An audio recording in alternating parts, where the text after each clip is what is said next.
Good afternoon सांग मैंने आज हूँ बुधवार बुधवार रे चलतु देखा आज लंच रे कौन बनी टाइम आसिक 1:30 बाजिला एवं मोर लंच रेडी हो जाइए। चलतु देखा आज बुधवार लंच रे कौन बनी आज जेहेतु बुधवार नॉनभेज बनया कथा किंतु आज नॉनभेज बनला भेज बनी देखु आज हूँ मिक्स फ्राइड राइस बनई आमर सबू कर भेजिटेबल जमती भी गाजर कैप्सिकम आमर ग्रीन मटर स्वीट कॉर्न आमर सोयाबीन बड़ी मशरूम पकईकि बनई मिक्स भेज फ्राइड राइस आ सहित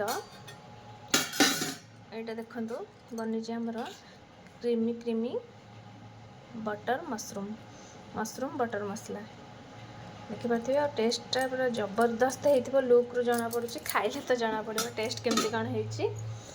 आई दुईटा सहित एटा रायता तो निहाती दरकार फ्राइड राइस आ गोटे ग्रेवी सहित रायता हो गले कौन बा दरकार।